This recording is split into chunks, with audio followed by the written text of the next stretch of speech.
बिहार में एक बार फिर नीतीश कुमार के नेतृत्व में एनडीए की सरकार बनने जा रही है। महागठबंधन के दावों के विपरीत बुरी तरह अब महागठबंधन पिछड़ गया है। महागठबंधन की सहयोगी पार्टियों की स्थिति बहुत बुरी रही और मुकेश सहनी के नेतृत्व वाली वीआईपी पार्टी का तो खाता भी नहीं खुल सका। मुकेश सहनी महागठबंधन के डिप्टी सीएम पद के चेहरे थे। बिहार चुनाव में एनडीए ने एक बार फिर से ऐतिहासिक जीत हासिल की है। दूसरी तरफ महागठबंधन का सोपड़ा साफ हो गया है। महागठबंधन 50 का आंकड़ा भी नहीं छू पाया।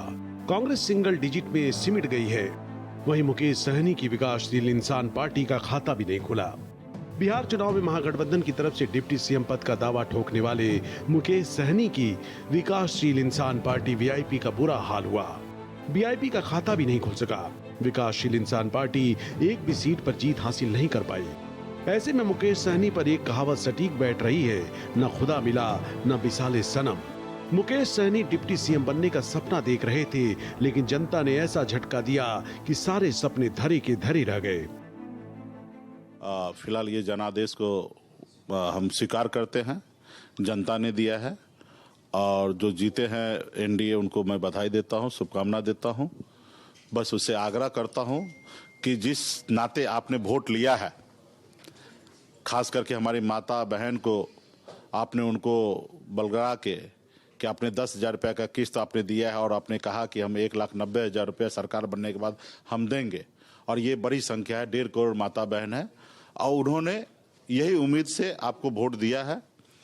आप सरकार बनने के बाद तुरंत जो दूसरा किस्त है 1,90,000 रुपये जो हर माता बहन के खाता में देने का काम आप करेंगे, और मैं देख रहा हूं कि इसमें माता बहन जो है खास करके उनका वोट जो है एनडीए के पक्ष में गिरा है। चुनाव से पहले बड़े बड़े वादे करने वाले मुकेश सहनी की पार्टी का प्रदर्शन बेहद निराशाजनक रहा है। वीआईपी की झोली 0 सीटों पर सिमट गई। ये परिणाम साफ तौर पर दिखाता है कि सहनी की अति आत्मविश्वासी वाली रणनीति पूरी तरह से विफल रही।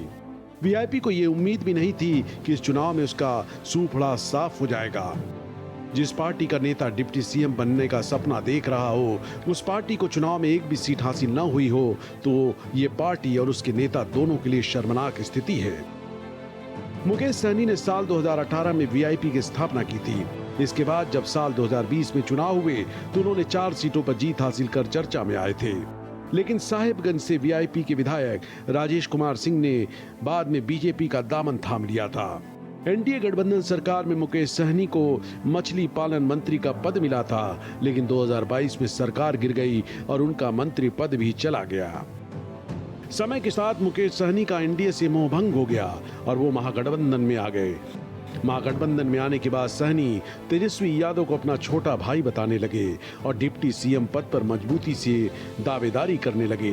लेकिन जब चुनाव के नतीजे सामने आए तो जाति वाली सियासत करने वाली विकासशील इंसान पार्टी चारों खाने चित हो गई और एक भी सीट हासिल नहीं कर सकी।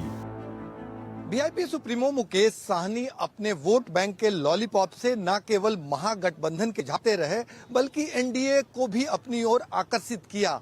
हालांकि महागठबंधन के साथ मुकेश सहनी रहे और सुर में सुर मिलाए।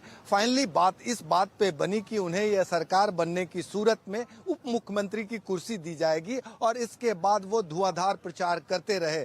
लगातार वो दावा करते रहे कि उनके वोट बैंक के आधार पे या उनके वोट बैंक के सहारे महागठबंधन की प्रचंड जीत होगी और नई सरकार में वो उप मुख्यमंत्री की कुर्सी संभालेंगे।